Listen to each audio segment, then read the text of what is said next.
రెండవ శనివారం ఏం చేస్తున్నామంట? తైలాభిషేకం చేసుకున్నాం. ఒక రకంగా పోయిన వారం తైలాభిషేకంలో ఏం చెప్పుకున్నామో ఎవరికైనా గుర్తుందంటారా? తైలాభిషేకం దేనికోసము? సరే, మీకు 4 డిసెంబర్, జనవరి, ఫిబ్రవరి ఈ మూడు నెలల్లో జరిగింది. ఈ 3 నెలల్లో తైలాభిషేకం గురించిన వర్తమానంలో మీకు గుర్తుంది ఎంతవరకు చూసి దాని తర్వాత నుంచి ఫర్దర్ స్టెప్కి వెళ్దాం. తైలాభిషేకం ఎందుకు చేస్తున్నాం మనము? జయించడం కోసం. ఎవరు జయించారు? మన బైబిల్లో చూసుకున్నప్పుడు మనం బాగా చూసిన వాళ్ళందరూ జయించారు. తైలాభిషేకం ఎందుకు చేస్తున్నామంటే మనం ఒక ప్రతిష్ఠితంగా ఉన్నాము. ఏదైనా ఒకటి పరిశుద్ధంగా ప్రతిష్ఠించబడాలి అన్నా, పరిశుద్ధంగా ఉండాలన్నా, దాని క్రియలు అనేవి పరిశుద్ధంగా కొనసాగాలన్నా, అదనేది తీర్మానంగా తీర్మానించే జీవితము ఎవరు మాట్లాడుకుంటూ ఉంటే సరిపోయింది. సో తీర్మానంగా జరగాలన్నా, ఏ కార్యం జరగాలన్నా ఎలా ఉండిద్దాయా అంటే తైలాభిషేకం ద్వారా జరుగుతుంది. అభిషేకంలో రకాల గురించి మాట్లాడుకుంటే తైలాభిషేకం గురించి మాట్లాడుకున్నాం, పరిశుద్ధాత్మ అభిషేకం గురించి మాట్లాడడం, అగ్నితో చేయబడే అభిషేకం గురించి మాట్లాడుకున్నాం, పరిశుద్ధాత్మ దేవుడు తానుగా అభిషేకించిన దాని గురించి మాట్లాడుకున్నాం. So these many things are ఇవన్నీ ఎప్పుడు జరిగినాయి అంటే గత 3 నెలలుగా మనం చూసాం. దేవుడు అభిషేకించిన వాళ్ళు ఏ రీతిగా ప్రవర్తించారు, అభిషేకించిన వాళ్ళు ఏ రీతిగా బలం పొందారు, అభిషేకించడం వల్ల లాభాలు ఏం పొందారు, అభిషేకం దేనికోసం చేస్తాము, అపాయాల నుంచి తప్పించడానికి కానీ, లేకపోతే దేవుడి జ్ఞానం రావడానికి, జ్ఞానాభివృద్ధి కలగటానికి కానీ, లేకపోతే దేవుడి జ్ఞానం అనేది ఎప్పుడైతే పైనుంచి వచ్చే జ్ఞానం మనకు అందుతుందో దానికోసమని, జ్ఞానం కోసం, వీటి కోసం మనం పరిశుద్ధాత్మ అభిషేకం చేశాము. సో బైబిల్ రిఫరెన్స్ ప్రకారము పరిశుద్ధాత్మ అభిషేకం ద్వారా జ్ఞానం వస్తుందా? వస్తుందన్న అల్లు చెప్పండి ఒకసారి. ఎవరికి వచ్చిందంట జ్ఞానము? సో అందరికి వచ్చిన దాని గురించి మనం ప్రత్యేకంగా మాట్లాడుకోవాలంటే శిష్యుల గురించి మాట్లాడుకుందాం. శిష్యులు ఎలాంటి వారు చెప్పండి? విద్య లేని పామరులు, సాధారణ జీవులు, సామాన్యులైన వారు, చదువు లేని వారు, లేకపోతే వాళ్ళు ఏ మెడికల్ డిగ్రీలో, లేకపోతే ఏ ఒక ఘనమైన ఒక 1000 రూపీస్ ఉన్న బుక్ని తీసుకొని చదువుకున్న వాళ్ళు కాదు. వాళ్ళు ఎలాంటి వాళ్ళంట? సామాన్యమైన చేపలు పట్టుకునే వాళ్ళు అనమాట. అలాంటి వాళ్ళ గురించి చెప్పేది ఏంటయ్యా అంటే, వాళ్ళు చూసినప్పుడు అంట, శిష్యులను చూసినప్పుడు జనులకు సాక్ష్యం చెప్తున్నారు అనమాట. ఏం చెప్తున్నారయ్యా అంటే, వీళ్ళు విద్య లేని వారు ఎంత మాత్రము కాదు. ఎందుకు? వీరు భూలోకాన్ని తలక్రిందులుగా చేయగలిగిన వాళ్ళు అనమాట. తలక్రిందులుగా చేయటానికి వాళ్ళ దగ్గరికి జ్ఞానం ఎలా వచ్చిందయ్యా అంటే, దేవుడు ఏం చెప్పాడు? వెళ్ళేటప్పుడు నేను వెళ్ళటం మంచిదని చెప్పి ఇట్లా పట్టుకుని అని ఉదయం ఇచ్చాడంట, పరిశుద్ధాత్మతో అభిషేకం దయచేస్తున్నాడు అనమాట. సో ఆ పరిశుద్ధాత్మతో అభిషేకం ఎప్పుడైతే వచ్చిందో వాళ్ళ మీదకి, వాళ్ళు ఎలా మారారయ్యా అంటే, విద్యలేని ఈ సామాన్యులే, విద్యలేని ఈ పామరులే భూలోకాన్ని మొత్తాన్ని తలక్రిందులుగా చేసేవాళ్ళు. ఇప్పుడు ఈ సిచ్యువేషన్లో 2 సిచ్యువేషన్లు కనపడుతున్నాయి. ఇటు పక్కనేమో దేవుని ఆత్మాభిషేకం పొందుకున్న జ్ఞానం ఒక పక్కన ఉంది. ఇంకో పక్కన ఏం జరుగుతున్నాయా అంటే, చాలా మంది చాలా డబ్బు ఖర్చు పెట్టి, చాలా మనీని హెచ్చించి, లేకపోతే వాళ్ళ సంపద మొత్తం అక్కడ కూర్చి జ్ఞానం సంపాదించుకున్న వాళ్ళు ఇటు పక్కన ఉన్నారు. ఎవరెవరు ఉన్నారు? ఇటు పక్కనేమో అభిషేకం ద్వారా జ్ఞానం పొందిన వాళ్ళు ఉన్నారు. ఇటు పక్కన ఎవరున్నారు అంటే, చాలా పుస్తకాలు చదివి, చాలా పుస్తకాల నాలెడ్జ్. సాంగ్స్ తర్వాత అయిపోయినాయి, సాంగ్స్ అయిపోయినాయి. ఇటు పక్కన ఎవరున్నారయ్యా అంటే, విద్య లేని వాళ్ళు, సామాన్యులు. సారీ ఇటు పక్కనేమో పరిశుద్ధాత్మ అభిషేకం పొందిన వాళ్ళు ఉన్నారు. ఇటు పక్కకు వచ్చేసరికి ఎవరున్నారయ్యా అంటే, చాలా డబ్బు పెట్టి ఆక్స్ఫర్డ్ యూనివర్సిటీలో, పెద్ద గమనియల్ యూనివర్సిటీలో చదువుకొని పెద్దగా నాలెడ్జ్ ఉన్న వాళ్ళు ఉన్నారు. వీళ్ళిద్దరి మధ్య నాలెడ్జ్ని కంపారిజన్ చేసినప్పుడు ఈ డబ్బులు ఖర్చు పెట్టిన వాళ్ళు ఏమన్నారయ్యా అంటే, వాళ్ళు చేసుకున్న ఆ డబ్బులు ఖర్చు పెట్టి ఏదైతే జ్ఞానం పొందారో, ఏదైతే వాళ్ళు డబ్బులు పెట్టి ఏదైతే జ్ఞానం అర్జించారో అదంతా వృధా అనుకున్నారు. ఎవరి ముందు? దేవుడిచ్చిన జ్ఞానం ముందులు, దేవుడిచ్చిన ఆ అభిషేకపు జ్ఞానం ముందులు ఏమనుకున్నారయ్యా అంటే, మా దగ్గర ఉన్నది మేము పెట్టింది. నిజానికి చెప్పాలంటే వాళ్ళు పెట్టిన ఆ ఎకనామీ అనేది ఇండియన్ ఎకనామిక్ సిస్టమ్ మొత్తాన్ని మార్చేయగలంత డబ్బు. కొన్ని వేల కోట్లు Indian turn over economic system మొత్తం, జీడిపి అని మొత్తం జీరో స్థితిలో ఉన్నదాన్ని తీసుకెళ్ళి హైయర్ స్థితిలోకి మార్చగలంత కెపాసిటీ వాళ్ళు పెట్టిన ఆ జ్ఞానానికి ఉంది విలువ. కానీ ఆ విలువ దేవుడి నుంచి వచ్చిన జ్ఞానం ముందల ఏమైందా అంటే ఎందుకు పనికి రాకుండా పోయింది. వాళ్ళు తీసుకెళ్ళి ఏం చేశారు? ఆ పుస్తకాలన్నీ అక్కడ పేర్చి ఇట్లా అగ్గిపుల్ల గీసేసి దాని మీద వేశారనమాట. ఎందుకు? అది కాదు మాకు విలువైంది, దీనికన్నా విలువైంది ఇంకా ఉంది. ఆయన గారడీ చేసేవాడు అనమాట. మనుషుల్నే గారడీ చేసేవాడే పెద్ద మాయగాడు. అలాంటి మాయగాడికే మాయం చూపించిందంట ఎవరి దగ్గర ఉన్న శక్తి. పేతుదారి దగ్గర ఉన్న శక్తి ఏం చేసింది అంటే, వాడికి ఇంట్రెస్ట్ వస్తుంది. గారడీ చేసేవాడు నాకు కూడా అది కావాలి, నాకు కూడా అది కావాలి. ఎవరు పడితే వాడికి వచ్చేది కాదు ఈ ఆత్మశక్తి. ఎవరికి పడితే వాళ్ళకి దేవుడు నేను అభిషేకిస్తేస్తున్నాము, అభిషేకం తైలాభిషేకం పొందుకుంటున్నాము, అభిషేకం జరుగుతుంది, మాకు ఆ శక్తి వస్తుంది. ఎవరికి పడితే వాళ్ళకి వచ్చేది కాదు. గారడీ సీమోని పేతురు గారు హెచ్చరించింది ఒకే ఒక్క మాట, ఏంటి? మరి నీ మోసాలు ఏమైనా ఉంటే తీసుకెళ్ళి మనుషుల ముందర చూపించు, పరిశుద్ధాత్మకి నీ ప్రవక్తను ఎప్పటికీ మెచ్చుకోదగింది కాదు. నీ హృదయం ఎలా ఉందంట? దేవుని దృష్టికి సరిగ్గా లేదు. సో అభిషేకం పొందుకుంటున్నామంటే అర్థం ఏంటయ్యా అంటే, మన జీవితం ఎలా ఉండాలి? గారడీ సీమోన్ లాగా ఉండాలా? పేతురు గారు లాగా ఉండాలా? పేతురు గారు ఎక్కడికి వెళ్ళినా ఆయనకి ఏదైనా లోబడింది, ఏదైనా జరిగిందంటే దేని చేత జరుగుతుందయ్యా అంటే, దేని చేత అంటారు? ఆయన పొందుకున్న అభిషేకం పరిశుద్ధాత్మ ద్వారా నుంచి వచ్చింది. సో ఆ పరిశుద్ధ అభిషేకం గురించి 1 యోహాను 2వ అధ్యాయము 20వ వచనంలో మనం చూస్తాం. 2వ అధ్యాయము 20వ వచనం. మీరు పరిశుద్ధుల వల్ల ఏమవుతున్నారంట? సో మీరు పరిశుద్ధం ఇప్పుడు ఇంత ముందర పొందుకునే వాళ్ళు, ఈ రోజు పొందుకునే వాళ్ళు, రేపు పొందుకునే వాళ్ళు ఏమనుకోవాలి? అభిషేకం ఎవరి దగ్గర నుంచి పొందుకుంటున్నారు? నాన్న దగ్గర నుంచి. ఎక్కడి నుంచి వచ్చిందంట? అక్కడ వచ్చింది అన్నమాట. ఎక్కడి నుంచి వచ్చిందంట? పరిశుద్ధం దగ్గర నుంచి వచ్చేది. మనం అపరిశుద్ధంగా ఉంటే వస్తుంది అంటారా? నానెందుకు తలస్నానం చేయండి, ఉపవాసం ఉండండి, ఏకాగ్రతగా ఉంచండి, దేవుని మనసు నిలుపుకోండి ఎందుకని అడుగుతున్నాడంటే, ఉపవాసం రోజు పరిశుద్ధులై ఉన్న వారికి మాత్రమే పరిశుద్ధాత్మ పాలు వస్తుంది. వెల్ అండ్ గుడ్, మనం అన్నీ చేసేసుకున్నాం, తలస్నానం చేసి తలంపుల్లో పరిశుద్ధతను గెలుపుకొని వచ్చేసాం. అయితే పరిశుద్ధాత్మను పొందిన తర్వాత జరిగే విషయం ఏంటయ్యా అంటే, మీకు ప్రతి విషయము అక్కడ చదవక్క, పరిశుద్ధ సమస్తమును. ఏ సమస్తం అంటే ఏంటో, అన్ని అంటే ఏంటో, ఏంటి సమస్తం అంటే ఏంటంటే, శరీర సంబంధంగా ఏమున్నాయి, ఆత్మీయ సంబంధంగా ఏమున్నాయి, జరుగుతుంది ఏంటి, జరగవలసింది ఏంటి, జరిగింది ఏంటి, జరగబోయేదేంటి. ఆయన నాకు తెలియక అడుగుతారు, యోహాను గారు ఎలా ప్రకటన గ్రంథం రాకముందలే, ఇంకా రాకముందలే ప్రకటన గ్రంథంలో ప్రతి రెవల్యూషన్ రాశారంటారు. ఎలా రాశారంటారు? అక్కడ మనకి క్లియర్గా మెన్షన్ చేస్తాడు. అక్కడ యోహాను పద్మాసు దీపంలో ఆత్మ వసుడై అంటే అర్థం ఏంటయ్యా అంటే, నువ్వు ఆత్మీయ స్థితిలో ఉంటే, ఆత్మీయ అనుభవంలో నువ్వు ఉంటే జరగబోయే ప్రతి శోధన గురించి నీకు దేవుడు ఏం చేస్తాడు? పరిశుద్ధాత్మ హెచ్చరిస్తాడు. తెలియజేసే సంగతి పక్కన పెట్టండి, హెచ్చరిస్తాడు. ఆయన వచ్చింది ఎందుకంటే ఆదరణకర్తగానే ఉన్నాడు, ఆయన ఆదరిస్తానే హెచ్చరిస్తా ఉన్నాడు. ఇది కరెక్ట్ లేదు, కరెక్ట్ చేసుకో. అది ఎలా హెచ్చరిస్తాడు? ఐదర్ వాక్యంలో అయినా కానీ, ఐదర్ దైవజనుడి చేతి నుంచి అయినా కానీ, లేకపోతే మన తలంపులతో మనకి కళల ద్వారా కానీ, భావాలు శారీరకంగా తెలుస్తాయి. ఎలా తెలుస్తాయి? కళల ద్వారా, భాషల ద్వారా, మాటల ద్వారా, అర్థాల ద్వారా, వాక్యము ద్వారా, వెలుగు ద్వారా, చాలా ఇలా ఈ విధంగా చాలా తెలుస్తాయి మనకి.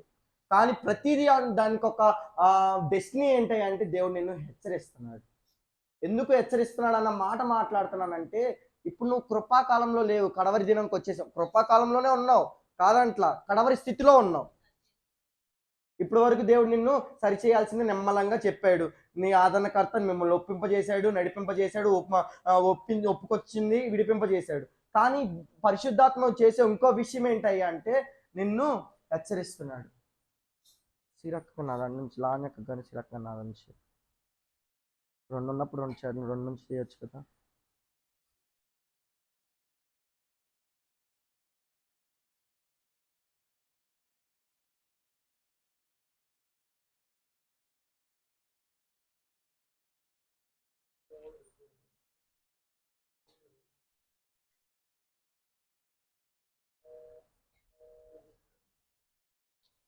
వేరే కాల్ చేస్తున్నా, దాన్ని అక్కడ పెట్టక్క, దాంతో పని లేదు మనకి.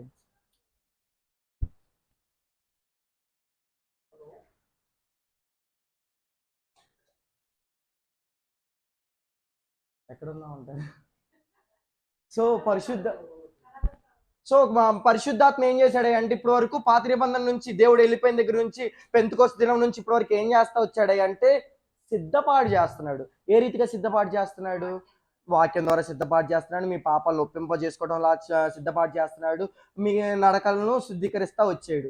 కానీ ఆయనకు ఒక బాధ్యత ఉంది. ఎవరికైనా రావడానికి ఒక బాధ్యత ఉంటుంది. కుమారుడు వచ్చాడు లోకానికి, ఏం ఏం చేయడానికి వచ్చాడు? బాధ్యత.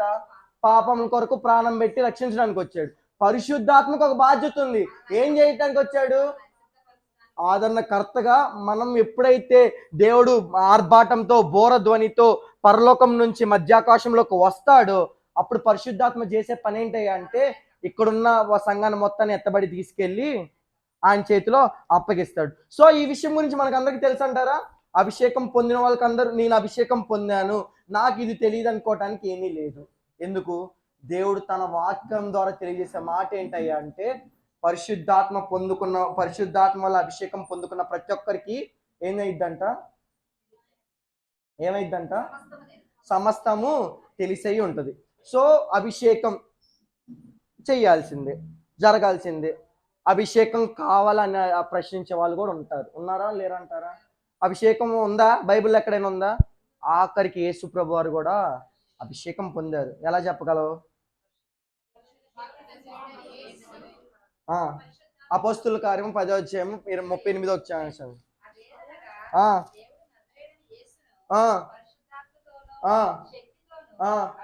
ఏమయ్యాడంట? యేసు ప్రభు వారికి అభిషేకం ఎందుకు? ఏదైనా ఒక అభిషేకం జరుగుతుంది. ఫస్ట్ మనం మాట్లాడుకున్న అభిషేకం చేసిన వాళ్ళకి సమస్తం ఎరుగుతుంది.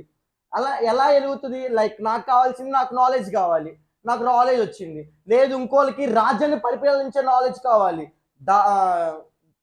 దావీదుకైనా సౌలుకైనా ఆ అభిషేకం దేవుడు ఇచ్చాడంటారా లేదంటారా? ఇచ్చాడు. మరి శిష్యులకి ఏ అభిషేకం కావాలి? తన సువార్తను సర్వలోకంలో ప్రకటించే అభిషేకం కావాలి, శక్తి కావాలి. అందుకనే ఆయన ఇచ్చే అభిషేకంలో ఏం మాట్లాడుతున్నాడు అంటే మీరు అభిషేకం పొందినప్పుడు పరిశుద్ధాత్మ మీ మీదకి వస్తుంది, మీరేమవుతారంట? శక్తి. సో ఇవన్నీ జరుగుతుంది. మరి యేసు ప్రభు వారికి అభిషేకం ఎందుకు? ఫస్ట్ అండ్ ఫోర్మోస్ట్ పాయింట్ ఏంటంటే అభిషేకం పొందిన తర్వాత కానీ దేవుడు తండ్రి అయిన ఎప్పుడైతే కుమారుడు అభిషేకించాడో జరిగిన మొట్టమొదటి పని ఏంటంటే శోధనని ఎదుర్కొన్నాడు, అపవాదిని ఎదుర్కొన్నాడు అనమాట. సో అపవాదిని ఎదుర్కోవటానికి అభిషేకం కావాలి. యేసుప్రభు వారికి ఎందుకు కావాల్సి వచ్చిందో మాట్లాడుకుందాం. ఫస్ట్ది అపవాదిని ఎదుర్కోవటానికి కావాల్సి వచ్చింది. రెండవది రోగాలను స్వస్థత పరచడానికి కావాల్సి వచ్చింది. ఆ రోగం ఎలాంటిది?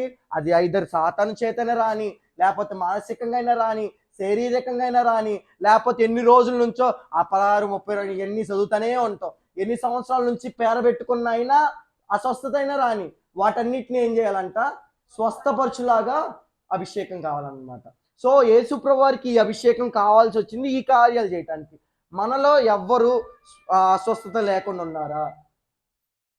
అందరూ స్వస్థతగానే ఉన్నారా? సో అస్వస్థత అనే మాటే మా కుటుంబంలో లేదు అనుకునే వాళ్ళు ఒకసారి చేయొద్దండి.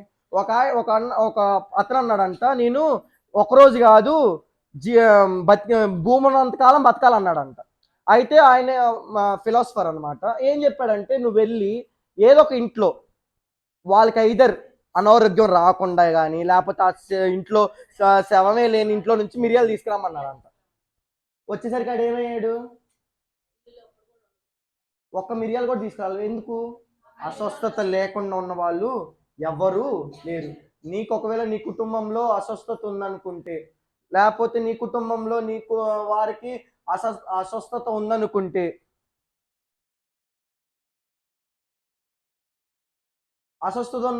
నువ్వు చేయాల్సిన పని ఏంటంటే అభిషేకం పొందుకోవాలి. అవునంటారా కాదంటారా? సో మాకెవరికి అభిషేకం అవసరం లేదు, మా ఇంట్లో అందరు శుద్ధులుగానే ఉన్నారు, అందరూ ఆరోగ్యంతో బలంగా ఉన్నారు అనుకున్న వాళ్ళకి అభిషేకం అవసరం లేదు. కానీ ఎవరికైనా అస్వస్థత కలిగితే, అస్వస్థత ఉందని మనం భావిస్తే ఏం చేయాలంట? అభిషేకం పొందుకొని తీరాల్సిందే. 2 రోజులు ఉపవాసంలో ఉన్నప్పుడు 2 రోజులు 3 రోజులు 4 రోజులు బాగా కలిసింది. 5వ రోజు వచ్చేసింది. అమ్మో నీరసం సంగతి తర్వాత పెట్టచ్చు. నీరసం సంగతి సాయంత్రానికి ఏదో తిని బలం ఏదో ఒకటి లాక్కోవచ్చు. 5వ రోజుకి ఏమైందంటే అపవాది శోధన మేము తట్టుకోలేకపోతున్నాం పాస్టర్ గారు, అపవాది మమ్మల్ని శోధిస్తూ ఉంది, అపవాది మమ్మల్ని పరీక్షిస్తూ ఉంది, అపవాది మమ్మల్ని హింసిస్తూ ఉంది, అపవాది మమ్మల్ని పడదోస్తూ ఉంది. మేము బలంగా ఉన్నాం అనుకుంటున్నాం, కానీ ఆ బలంగా ఉన్నోడు అపవాది ఎప్పుడైనా పట్టుకునిద్దా అంటే అస్సలు పట్టుకోదు. ఎందుకు పట్టుకోదు? ఎందుకు పట్టుకోడు? ఆడికి పళ్ళు లేవు కాబట్టి. ఆడికి బలమైన దాన్ని పట్టుకోలేడాడు. మెత్తగా ఉన్న ముక్కలు ఏం చేస్తారు? పల్లెని మెత్త ముక్కలు ఏం చేస్తారు? పసా పసా పసా నవిలు మొత్తం మింగుతారు కదా. అట్టనే వాడు కూడా పళ్ళు లేవు కాబట్టి దేవుడు ఏం చేశాడు? వాడి దంతములన్నీ సిలువలో విరగ్గొట్టాడు. సో వాడికి పళ్ళు లేవు కాబట్టి ఏం చేస్తాడు? ఎత్తుక్కొని ఈ ఉపవాసంలో ఏమో ఉపవాసం ఉన్నాను, బలంగా ఉంటున్నాను అనుకుంటుంది, కానీ వాక్యాన్ని అట్లా గట్టిగా పట్టేసుకుంటుండు. లేదు, ఈ ఉపవాస దినంలో ఏమో ప్రార్థన చేస్తుంది కానీ పక్కన వాళ్ళ పాపాలని క్షమించట్లేదు, గట్టిగా పట్టేసుకుంటాడు. ఏం ప్రార్థన చేస్తుంది కానీ తన పాపాలు తను ఒప్పుకోవట్లేదు, పట్టేసుకుంటాడు. ఈ అపవాదిని జయించడానికి దేవుడిచ్చిన ఒకే ఒక మార్గం ఏంటంటే అభిషేకం పొందుకోవటం. దేని చేత అభిషేకం పొందుకున్నాం? పరిశుద్ధాత్మ చేత అభిషేకం. దేవుడు డాడీ తైలంతో ఇస్తున్న ప్రతి వారు తైలాభిషేకం పొందుకుంటున్నారు. మరి ఇవ్వని ప్రతి ఒక్కళ్ళు మేము సాతాన్ని ఎలా జయించాలి, మేము అపవాది క్రియలను ఎలా జయించాలన్న ప్రశ్నకు మీకు ఇచ్చే దేవుడు సమాధానం ఏంటంటే మీ మీద పరిశుద్ధాత్మ అభిషేకం ఉందా లేదా? ఈ రోజు వచ్చారు సన్నిధికి, శనివారం దేవుడి సన్నిధికి మీరు వచ్చారు. ఎలా వెళ్ళాలి బయటకు వెళ్ళేటప్పుడు? మనం ఏదో మైసూర్ బజ్జీలో మైసూర్ లేదన్నట్టు మైసూర్ లేపన పర్లేదు అనుకొని వచ్చేసి లోపలికి తైల అభిషేక కూటం కదా, అభిషేకం జరుగుతుంది, మాకు సంబంధం లేదు, మేము వెళ్ళిపోతాం, అభిషేకం లేకుండా వెళ్ళిపోతున్నాం అంటే యూజ్ ఉండదు కదా. సో మాకు కాదుగా అనుకోవటానికి సంబంధం లేదు. ఇక్కడ దేవుడు ఏది చెప్పినా జనరలైజ్ చెప్తాడు. వాడు లేదు, వీడు లేదు, ఆ భేదం లేదు, ఈ భేదం లేదు. చేసేవాడికే కానీ చేయనోడికి కాదు, లేకపోతే ఆ వర్గస్తులకి కానీ ఈ వర్గస్తులకు కాదు, ఈ మనుషులకే కానీ ఈ మనుషులకు కాదు, ఇటువైపు కూర్చున్న వాళ్ళకే కానీ ఇటువైపు కూర్చున్న వాళ్ళకి కాదు, వెనకాల ఉన్న వాళ్ళకి కాదు, ముందున్న వాళ్ళకి, ఇలాంటి ఏమీ లేవు, భేదం ఏమీ లేవు. అందరు సమానంగానే ఉన్నారు. అందరి మీద పరిశుద్ధాత్మ శక్తి సమానంగానే దేవుడు ఇవ్వాలనుకుంటున్నాడు. కానీ పొందుకునే వాళ్ళ దగ్గర డిఫరెన్స్ ఉండేది. ఐఐటి ఎన్ఐటి అనుకుంటా కోచింగ్ అనుకుంటా చేసుకెళ్ళి అందరినీ కూర్చోబెడతాం అక్కడ. వాడు చెప్పే మాస్టర్ ఎలా ఉంటాడు? అందరికీ ఐఐటి నాలెడ్జ్ బాగానే చెప్తాడు, కానీ ఐఐటిలో కొంతమంది పాస్ అవుతున్నారు, ఎన్ఐటికి ఇంకొంతమంది మిగిలిపోతున్నారు, ఇంజనీరింగ్ ఇంకొంతమంది మిగిలిపోతున్నారు. ఏంటి అర్థం అంటే రిసీవ్ చేసుకునే వాడి దగ్గర ఉంది సమస్య. వాడి ఐక్యూ లెవెల్ ఎంత ఉందో అంతే రిసీవ్ చేసుకోగలడు. నీకు ఆసక్తి ఎంత ఉంది? పరిశుద్ధాత్మ పొందుకోవాలన్న ఆసక్తి ఉందా? ఆసక్తి అయితే ఉంది, కానీ కళ్ళు తెరిచేసి వాడికి ఎవరికి అభిషేకం వస్తుంది, అమ్మాయికి అభిషేకం వచ్చిందా, అమ్మాయి ఆత్మ మాటలు మాట్లాడుతుందా, అభిషేకం పొందుకుందా, ఇవన్నీ ఆలోచించుకుంటా ఉంటే అది ఎప్పటికీ మనకి ఎన్ని సంవత్సరాలు గడిచినా కూడా పరిశుద్ధాత్మ అభిషేకం తాకిడి అనేది, అరే కొత్తగా వచ్చిన వాళ్ళ మీద అభిషేకం వస్తుంది, ఎన్ని సంవత్సరాల నుంచి ఉన్న మాకు రావట్లేదంటే ఆ కొత్తగా వచ్చిన లక్ష్యం దేవుడి మీద పెట్టారు. నువ్వు పెట్టింది ఎక్కడ పెట్టు, ఎవరి మీద వస్తుందో పెట్టు. సో ఇది కదలదు. సో శోధకుని జయించాలి అంటే ఫస్ట్గా నువ్వు చేయాల్సింది ఏంటయ్యా అంటే ఏం చేయాలంట? పరిశుద్ధాత్మతో అభిషేకింపబడాలి. సో ఫస్ట్గా అభిషేకం దేనికోసం అంటే సమస్తాన్ని నువ్వు ఎరగటానికి, నువ్వు హెచ్చరింపబడటానికి, సమస్తము నీకు తెలియటానికి, జరిగినవి, జరుగుతున్నవి, జరగబోయేవి నీ దృష్టాంతంలోకి రావటానికి. ఇప్పుడు చాలా మంది అనుకుంటున్నారు, ట్రెండ్ అయిపోయింది ఇన్స్టాగ్రామ్లో కానీ వీటిలో, ఏ ప్రపంచాంతం వచ్చేసింది, సముద్రం నుంచి వస్తున్నాయి బయటికి, సముద్రం చేపలు వస్తున్నాయి, తిమింగం చచ్చిపోతుంది, లెవాయితన్ బయటకు వచ్చేసింది, ఇదే పిక్చర్స్ అని చాలా వస్తున్నాయి. ఎందుకు నీకు ఇక్కడ నీకు కావాల్సిన జ్ఞానం ఏంటంటే ఏది సరైంది కాదు. ఎప్పుడు దేవుడు వస్తున్నాడు రాడు అన్నదానికి మనకి ఏ సూచనలు చాలా ఇచ్చాడు, కానీ ఎప్పుడు వచ్చే సమయం నీకు తెలియదు. సో ఆ సూచనలు వచ్చినప్పుడు నువ్వు చేయాల్సింది ఏంటంటే జ్ఞానముతో సిద్ధపడుకున్నాడు. ఒకవేళ జ్ఞానం లేకపోతే బుద్ధి లేని కన్నికలు కానీ మిగిలిపోతాం. ఒకవేళ అభిషేకం నీకుంటే బుద్ధి గలవాడే ఉండి దేవుడు వచ్చినప్పుడు చేయి మీద మనసు మీద చేసుకొని మరణాతాన్ని నువ్వు హాయిగా అనుకోవచ్చు. ఎందుకు? నువ్వు జ్ఞానంతో సిద్ధపడి ఉన్నావు. ఆ జ్ఞానం నీకు ఇచ్చింది ఏంటయ్యా అంటే పరిశుద్ధాత్మ. మొట్టమొదటిగా జ్ఞానాన్ని ఇస్తుంది, రెండవదిగా క్రీస్తు విషయంలో అపవాదిని జయించుకునే శక్తిని ఇచ్చింది, మూడవదిగా రోగములు స్వస్థత పరచుకోవటానికి దెయ్యం చేత. జ్వరం గురించి మాట్లాడుకున్నాం పేతురు అత్తగారి, యేసుప్రభువు ఎప్పుడైతే ఆమె పట్టుకున్నారో జ్వరం తగ్గిందా? ఏమైందంట? పట్టిందంతా వదిలిచ్చేదాకా విడిచేదాకా ఈరోజు పరిశుద్ధాత్మ కూటంలో పాల్గొనండి. మనకి ఏదైతే పట్టుకొని ఉన్నామో, మనది ఏదైతే పట్టుందో మనల్ని, ఆ పట్టు విడగొట్టుకోవాలన్నా, విడిచిపోవాలన్నా మనం ఎలా ఉండాలి అంటే ఇంట్లో చపాతీలు చేస్తాం కదా, కాదు కదా, ఎలాగ ఉండాలి? దీన్ని ఏమని పిలుస్తున్నాడు అంటే దావీదు 10 తంతుల సితార కూడా పనికి రాదంట. సితార జస్ట్ ఒక వంతే, నీ చెయ్యి ఎంత ఉందంట? 10 వంతులుగా ఉందంట అది. సో తంత అంటే ఒక ఎక్స్ట్రా ఇంటూ ఎక్స్ మార్క్ అంటారు, మల్టిప్లికేషన్ అని మాట్లాడుకుంటాం మనం అయితే. సో 10 ఉంది నీ దగ్గర, చపాతీలు చేస్తావా దేవుడిని మయంపరుస్తావా? దేవుడిని మయంపరుస్తాం అనుకుంటే వాళ్ళ మీద ఖచ్చితంగా దేవుడి ఏకాగ్రత వాళ్ళ మీద ఉంటే పరిశుద్ధాత్మ శక్తి ఖచ్చితంగా దిగి వస్తుంది. ఆ రీతైన ఆ శక్తి కలిగిన ప్రతి ఒక్కరి మీదకి పరిశుద్ధాత్మ అభిషేకం జరుగును గాక. అయిపోయింది, ఇది అయిపోయింది. ఇంకా ఒక బాధ్యతగా ఉండాలి అంటే, బాధ్యత కావాలంటే పరిశుద్ధాత్మ కావాలంటారా లేదంటారా? కావాలి. ఎలా ఫాస్ట్ చెప్తాను రిఫరెన్స్ లేకుండా, తర్వాత వెళ్ళి చూసుకోండి. 1 సమూయేలు 10వ అధ్యాయం 1వ వచనంలో మనం క్లియర్గా చూస్తాము. ఆయన ఏం చేయాలనుకుంటున్నారు? సౌలు గారిని ఏం చేయాలనుకున్నాడు? దేవుడు రాజుగా చేయాలనుకున్నాడు. రాజుగా రాజ్య భారాన్ని తనకి ఇవ్వాలి. అతన్ని ప్రజలకు నాయకుడిగా ఆయన ఉండాలి. ఏం కావాలి? అభిషేకం కావాలి. అందుకని ఏం చేశాడు? సమూయేలుతో ఒక తైలపు కొమ్ముని తీసుకొని వెళ్ళి అభిషేకం, ఎప్పుడైతే తల మీద పోసి అభిషేకించాడో 10వ అధ్యాయం 1వ వచనము, అభిషేకం జరిగింది. ఒకసారి 6వ వచనానికి వెళ్ళేసరికి ఏమవుతుంది? ఏమొచ్చిందంట? సౌలుకి క్రొత్త మనసు వచ్చింది. నీ పాత కఠిన హృదయం కానీ, నీ పాత స్వభావాలు కానీ, పాత హ్యాబిట్స్ ఏంటయ్యి? చెడు అలవాట్లే కానీ, మంచి అలవాట్లే కానీ, లేకపోతే ఒకరి మీద పితురులు చెప్పే విషయాలే కానీ, కొన్నెములు చెప్పే విషయాలు కానీ ఏమున్నా అవి ఏమవ్వాలంట? కొత్త హృదయంగా మారాలి. దేని చేత మారుతుంది? పరిశుద్ధాత్మ అభిషేకం ద్వారా మారుతుంది. సో సౌలుకి జరిగిన విషయం ఏంటయ్యా అంటే, అభిషేకం పొందుకున్నాడు. అభిషేకం పొందుకున్న వెంటనే క్రొత్త మనసు వచ్చింది. క్రొత్త మనసు కావాలి. నా పాత మనసు కలుషమైంది, లేకపోతే మా పాత మనసు ఎలాంటిదంటే చంచలమైంది అనుకొని ఎవరైతే ఉన్నారో, మనసు స్థిరంగా లేదు, కాసేపు నేను అట్టు దూకుతా, కాసేపు నేను ఇటు దూకుతా, చల్లగా ఉంటా, వెచ్చగా ఉంటా అని ఎవరైతే హృదయం అర్జిస్తుందో ఆ హృదయాన్ని కొత్త మనసుగా దేవుడు మార్చాలని ఈరోజు కోరుకుంటున్నారు. ఆ రీతైన కొత్త మనసు మనకు రావాలి అంటే అభిషేకం పొందుతున్న వాళ్ళు పొందాలని ఆశిస్తున్న ప్రతి ఒక్కరి మీద దేవుడు అభిషేకం దిగవచ్చును గాక. తర్వాత అయిపోయింది, దాని విషయంలో అయిపోయింది. దావీదు విషయానికి వచ్చేసాడు. దావీదు విషయానికి వచ్చినప్పుడు ఏం చేశాడు? దావీదుని దేవుడే రాజుగా చేయాలనుకుని ఒక బాధ్యతను ఇవ్వాలనుకున్నాడు, అభిషేకించాడు. దావీదుని అభిషేకించిన మరునాడు నుంచి ఏమొస్తుందయ్యా అంటే ఆత్మ బలము, ఆత్మ అనేది బలంగా వస్తుంది. ఆత్మ బలముతో దేన్ని ఎదిరిస్తున్నాడు? ఎవరిని ఎదిరిస్తున్నాడు అంటే అగో సౌలుని వెరపిస్తుంది ఒకటి, సౌలుని అల్లల్లాడి చేస్తుంది ఒకటి, సౌలుని వారి రాజ్యం మొత్తాన్ని వణికిస్తున్నాడు ఒకడు. ఎవడాడు? గొల్యాతు. ఫస్ట్ది సౌలుని వెరపెచ్చింది సాతానే. నేనేమన్నా? దేశం మొత్తాన్ని విలవిల్లాడిస్తున్నాడు. ఎవడాడు? గాతువాడైనా గొల్యాతు. ఏమనుకున్నాడు దావీదు? పరిశుద్ధాత్మ అభిషేకం లేకముందు వెళ్ళాడా? పరిశుద్ధాత్మ అభిషేకం కలిగిన వాడే వెళ్ళాడా? అభిషేకం పొందుకున్నాక పరిశుద్ధాత్మ బలము తాకిడి ఎప్పుడైతే బలంగా వచ్చిందో అప్పుడు మాత్రం ఏం చేశాడంటే ధైర్యంగా సితార పట్టుకొని సౌలు దగ్గరికి వెళ్ళాడు. దేనికోసం? ఎదిరిస్తుంది ఎవరిని? దావీదు ఎదిరిస్తుంది ఎవరిని? సితార పట్టుకొని వెళ్ళి అపవాదిని ఎదిరిస్తున్నాడు. అక్కడ ఎక్కడి నుంచి వచ్చిందంట? దేవుడు సమ్ముఖం నుంచి వచ్చిన ఆ దురాత్మని ఎదిరించడానికి ఎవడు వెళ్ళాడంట? 30 సంవత్సరాలు వచ్చినాయి, 40 సంవత్సరాలు వచ్చినాయి. చీకట్లో వెళ్ళాలంటే వణుకు, చీకట్లో బయటికి వెళ్ళాలంటే ఇంకోళ్ళు తోడు, అమ్మ రావాలి, నాన్న రావాలి, నాన్న వాళ్ళ అమ్మ రావాలి, అందరు రావాలి మనతో పాటు. కానీ దావీదు ఎలా వెళ్తున్నాడంట? ఎదిరించేవాడు అపవాదైనా పిల్లాడు సితార పట్టుకొని ఎంజాయ్ చేసుకుంటా దేవుడు ఏం చేస్తున్నాడంటే దావీదు ఆనందంతో ఉత్సాహంతో ఎదిరించడానికి వెళ్ళాడు అనమాట. సన్నిధికి వచ్చేటప్పుడు నేను ఈరోజు దురాత్మ శక్తిని ఎదిరించే శక్తి నాకు వస్తుందని ఎంతమంది ఆనందం వచ్చాం?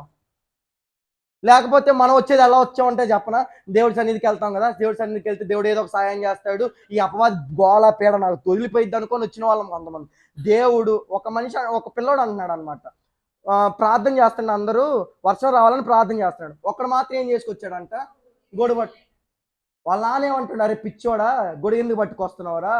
ఇంకా దేవుడికి ప్రార్థన చేయాలి, ప్రార్థన చేసిన తర్వాత దేవుడి సన్నిధికి వెళ్ళాలి, దేవుడి సన్నిధికి వెళ్ళిన తర్వాత దేవుడు అంగీకరించాలి, అంగీకరించిన తర్వాత కదా వర్షం వచ్చేది అంటాడు. వాడు నిజంగా వర్షం పడిన తర్వాత వాడు ఒక్కొక్కరు మొహం చూసి ఏమనుకోవాలి? పిచ్చోడు ఎవడురా, నేనా నువ్వా అనుకోవాలి. నువ్వు సన్నిధికి వచ్చేటప్పుడు దేవుడు చూస్తాడు, దేవుడు వాక్యంతో మాట్లాడతాడేమో, చేస్తాడేమో అని డౌట్గా వచ్చిన దానికి దేవుడు ఈరోజు నాతో మాట్లాడతాడు.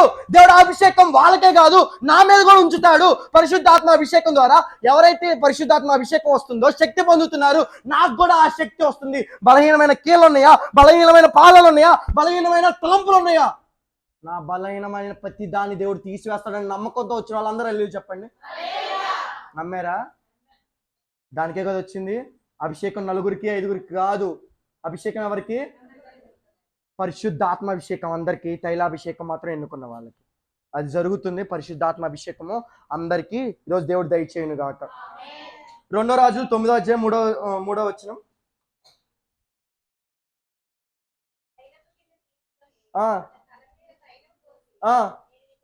ఈయన ఏం చేస్తున్నాడంటే ఒక బాధ్యతను అప్పగిస్తున్నాడు. ఎవరి మీద? ఇశ్రాయేలు మీద. సో అభిషేకం పొందిన ప్రతి ఒక్కరికి ఏముంటుంది అంటే బాధ్యత ఉంటుంది. ఏం బాధ్యత? దేవుణ్ణి పనిగా వాడబడటానికి. అభిషేకం పొందుకున్న ప్రతి ఒక్కరు చేయాల్సిన పని అంటే పనిలో వాడబడాలి.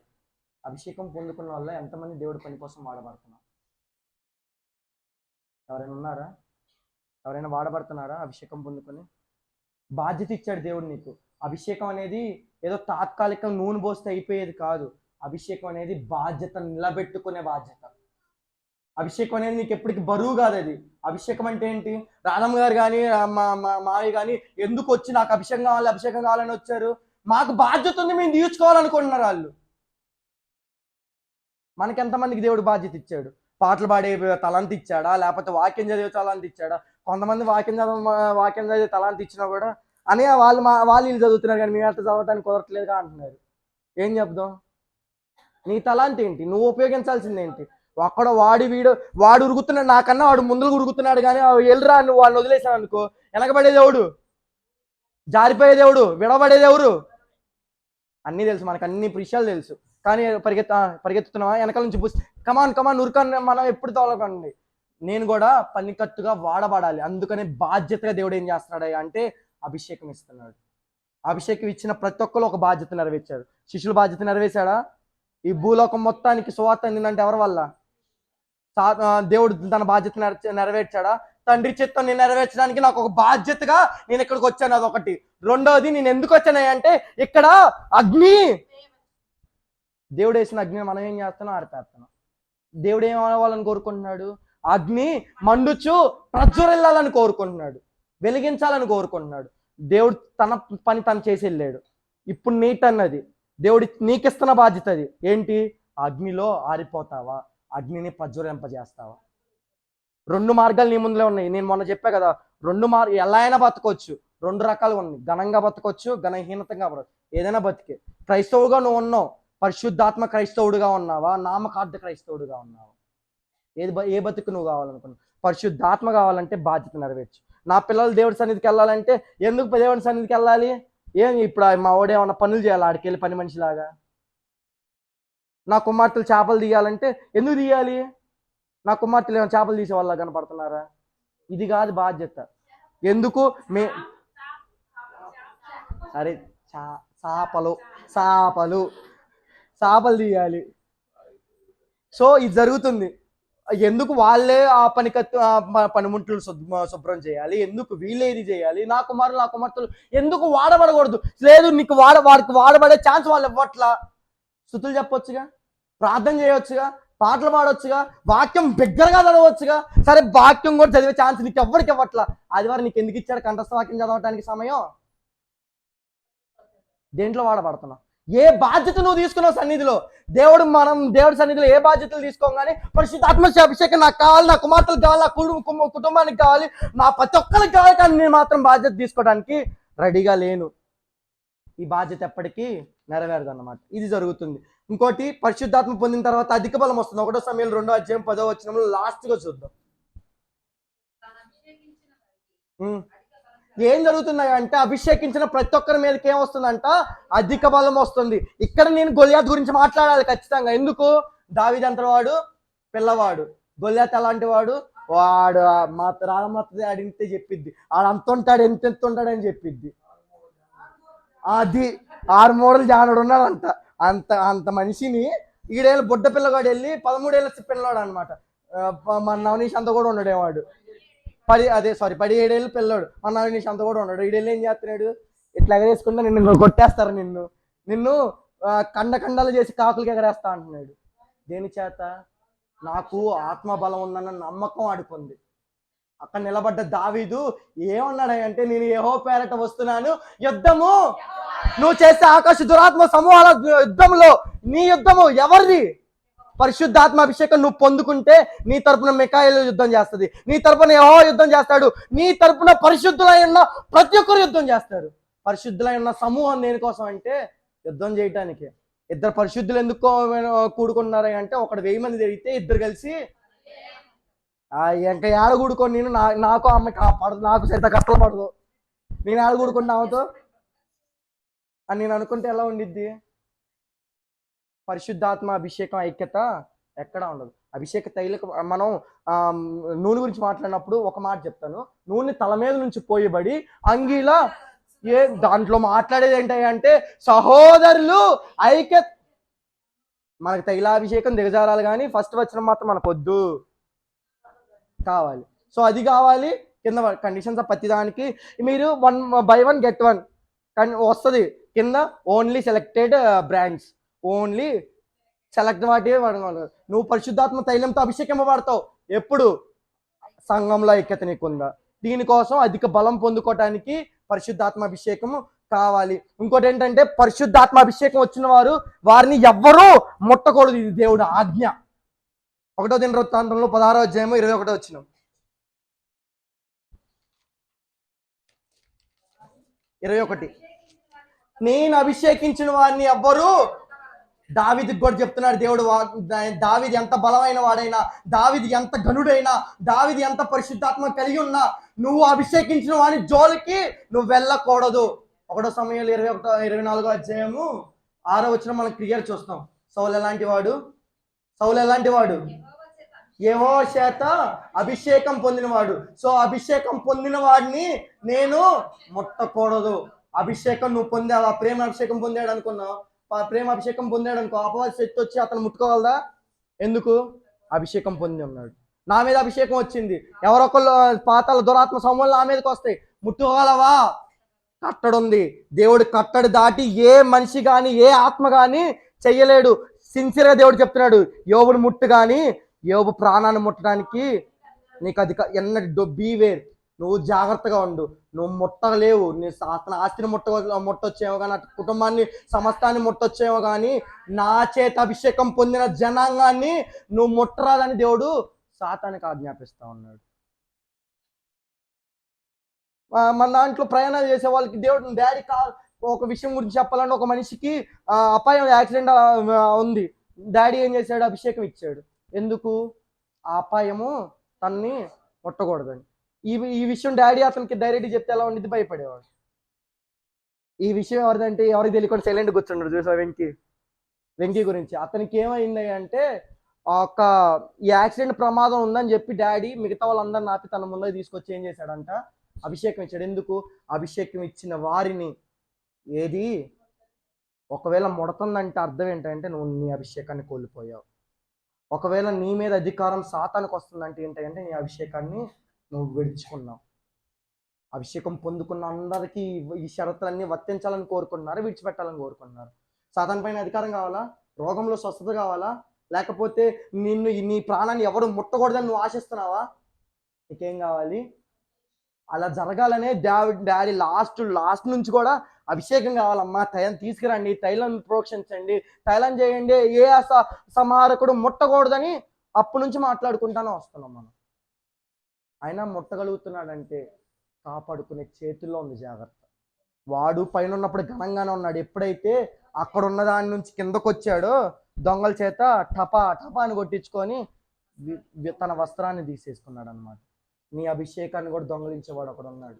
నీ అభిషేకాన్ని కూడా తస్కరించేవాడు ఒకడు ఉన్నాడు. వాడి విషయంలో నువ్వు ఎలా ఉండాలి? ఏం పర్లేదు, టేక్ ఇట్ ఈజీ, దేవుడు తీసేసుకుంటాడు. దేవుడు తన బిడ్డల్ని రాయి తగలకుండా ఎత్తి పెట్టుకుంటాడు, దూతల చేత ఎత్తి పెట్టుకుంటాడు. మనకేంటి ఉండాలి? కాన్ఫిడెంట్కి ఓవర్ కాన్ఫిడెంట్కి డిఫరెన్స్ ఏంటంటే కాన్ఫిడెన్స్ నిలబెడుతుంది, ఓవర్ కాన్ఫిడెన్స్ అగాధాలను తొక్కేస్తుంది. సో నీ కాన్ఫిడెంట్ ఏంటి? నన్ను దేవుడు కాపాడుతాడు. దేవుడికి తెలుసు కదా విషయం, యేసుప్రభువుకి తెలుసు కదా దేవుడు రెక్కలతో తనకు ఇష్టమైన కుమారుల్ని ఎత్తి పెడతాడని. దూకడానికి అంగీకరించాడా దేవుడు? దూకడానికి అంగీకరించాడు దేవుడు. ఎందుకు అంగీకరించలా? ఓవర్ కాన్ఫిడెన్స్ ఏంటో దేవుడికి తెలుసు. నిన్ను ఎవరైనా పొగుడుతున్నాడంటే అక్కడే నీకు సమాధి కడుతున్నాడు. జాగ్రత్తగా ఉండు. ఎందుకు? పొగడతలకి అర్హుడివి కానీ ఘనతకి అర్హుడు కానీ నువ్వు కాదు. దేవుడై ఉన్నాడు. నీకు ఒకవేళ ఒక ఘనత వచ్చిందంటే నువ్వు పొందుకున్న అభిషేకం కొరకు దేవుని స్తోత్రం నుంచి. నీకు ఒకవేళ నువ్వు సాతాన్ని జయించగలిగావంటే నా బలం చూసి కానీ నా శక్తి చూసి కాదు, కానీ దేవుడి చేత అభిషేకం నాకు వచ్చింది, దేవుడు పరిశుద్ధాత్మ నాలో ఉందనుకొని దేవుని స్తుతించు. అలా ఆ రీతైన మనసున్న ప్రతి ఒక్కరికి దేవుడు తన అభిషేకాన్ని నిండుగా దయచేయను గాక. ఈ రోజు ఎవరైతే తైలాభిషేకం పొందుకుంటున్నారో ఒక బాధ్యతగా, ఒక ఒక కట్టడిగా దాన్ని కాపాడుకోవాలి. దాన్ని కాపాడుకున్నప్పుడు దేవుడు ఏం చేస్తున్నాడంటే దేవుడు దానికి ఒక వాల్యూ ఇస్తున్నాడు. రోడ్డు మీద పోయే వాళ్ళకి మనకి ఉన్న డిఫరెన్స్ ఏంటంటే అవి అడవుల్లో ఉన్నాయి, మనము పొలంలో ఉన్నాం, తోటలో ఉన్నాం, కంచి వేసిన తోటలో ఉన్నాం. ఈ డిఫరెన్స్ కనపడాలంటే ఇది స్థిరంగా నిలబడుతుంది, అదేం చేసిద్ది వంగ టెంకరలు బరికిద్ది.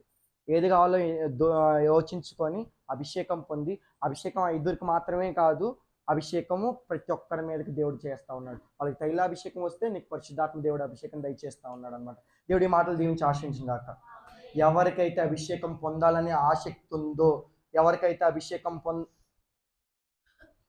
అభిషేకం పొందాలని ఆ ఉత్సుకత ఉందో, ఎవరికైతే అభిషేకం పొందాలి, నేను ఈరోజు దేవుని సన్నిధిలో బలంగా వాడబడాలి, అధిక బలం నాకు రావాలి, నా కుటుంబంలో ఉన్న అస్వస్థతలు తొలగిపోవాలి అని ఎవరికి అపాయాలు అభిషేకించిన వారికి ఏ అపాయం రాదన్న రీతిగా నాకు కూడా ఏ అపవాది సంబంధమైన అపాయం రాకూడదని నాకని ఎవరికి అనుకుంటున్నారో, ఎవరు నా కుటుంబం కొరకు ప్రార్థిస్తున్నారో వారందరి మీద దేవుడు అభిషేకం నిండుగా ధారాళంగా దేవుడు దయచేయను గాక, బలంగా దేవుడు దయచేయను గాక.